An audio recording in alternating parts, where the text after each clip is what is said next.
How good is Liam Lawson? In this video, I'm going to give an honest critique of Liam Lawson, the driver everyone has been raving about since he made his F1 debut at Singapore last year. How good is he? Is he better than Yuki Tsunoda? And now that he's been given a chance with VCARB, should he be the one to replace Sergio Perez in the Red Bull team in 2025?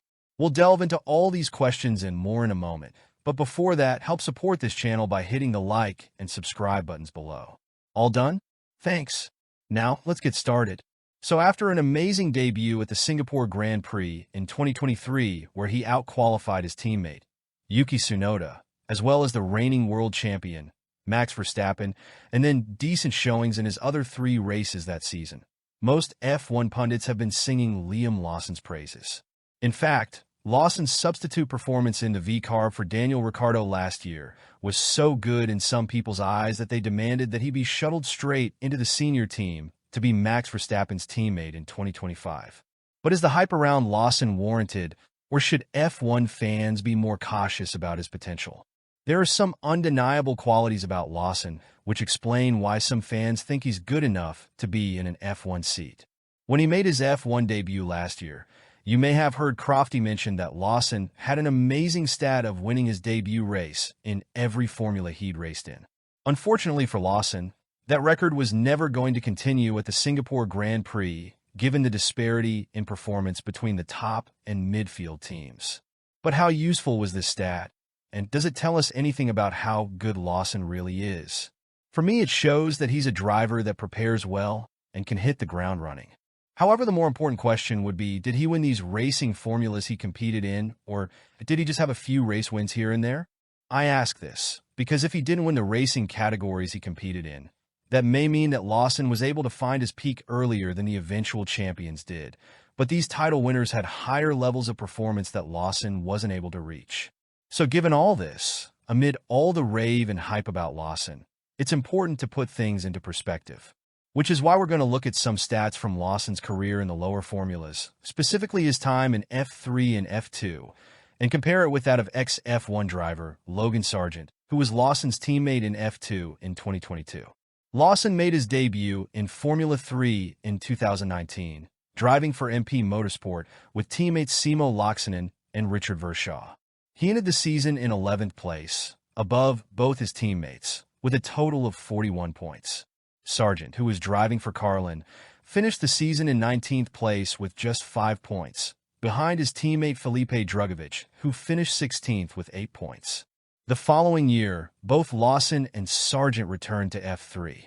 This time Lawson would drive for Hitech, partnering with 3 other teammates, including rookie Dennis Hauger from Norway, who would be the only one of Lawson's teammates that would also compete in all rounds of the 2020 F2 Championship. Logan Sargent also switched teams to drive for Prema Racing, partnering with rookies Oscar Piastri and Frederick Vesti. This time Lawson finished the season in 5th place with a total of 143 points, well ahead of his rookie teammate Dennis Hauger, who finished 17th on 14 points. Sargent finished the season with 160 points in 3rd place, ahead of teammate Frederick Vesti, who finished 4th on 146.5 points. But only a few points behind his other teammate and championship winner Oscar Piastri, who finished the season with 164 points. In 2021, Liam Lawson graduated to Formula 2, racing with Hitech alongside fellow Red Bull junior driver, Juri Vips. Lawson finished the season in 9th place with 103 points, while his teammate Vips finished in 6th place on 120 points. Sargent decided to do another season in F3 in 2021. And so we move on to the 2022 Formula 2 Championship, and this is where things get interesting, because Lawson and Sargent became teammates at Carlin, and now you'll understand why we've also been tracking Sargent's progress since his and Lawson's time in F3. Bear in mind that Sargent only competed in one event in F2 the previous year, while Lawson competed in all of them. You can see from the 2022 F2 Championship results that Lawson finishes the season in 3rd place with a total of 149 points ahead of his rookie teammate Sargent in 4th place with 148 points. That's really close, isn't it? But if you look at the number of retirements, you'll see that Sargent has 2 more retirements or DNFs than Lawson. That's more than enough to overhaul a 1-point deficit. But all kinds of stuff can happen in races, so unless you've watched every single event, it's hard to put their performances into context just by looking at the championship table. However, we can make a direct comparison between their qualifying performances, and this might come as a shock to some of you. But Sargent won the qualifying head-to-head against Lawson 10-4 in the 2022 F2 season. Keep in mind that Sargent was the rookie F2 driver, and Lawson had a year's experience on him. So what's my opinion? Well, I don't think Liam Lawson is as good as some F1 pundits and content creators are trying to make him out to be. The data and results show that he's a Logan Sargent-level driver, possibly even worse. He may not drop it in Formula One as many times as Sargent did, but I have a feeling he'll be just as slow. And surely this isn't the level of driver that people want to see in the second Red Bull seat. Red Bull have a difficult decision to make on who they want next to Max in 2025. And their options of Perez, Ricciardo, Tsunoda, or Lawson aren't very good. But they've only got themselves to blame for this.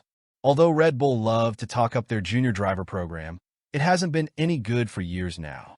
This is mainly Dr. Helmut Marko's fault, as talented young drivers and their parents and management would rather they join the other big teams' driving academies than put themselves through the notoriously harsh and cutthroat environment that Marko has created at Red Bull. So now, unfortunately, all that's left at Red Bull is the best of the rest, and frankly, I don't think that's good enough. Thanks for watching. Don't forget to help support this channel by hitting the like and subscribe buttons below. Till next time.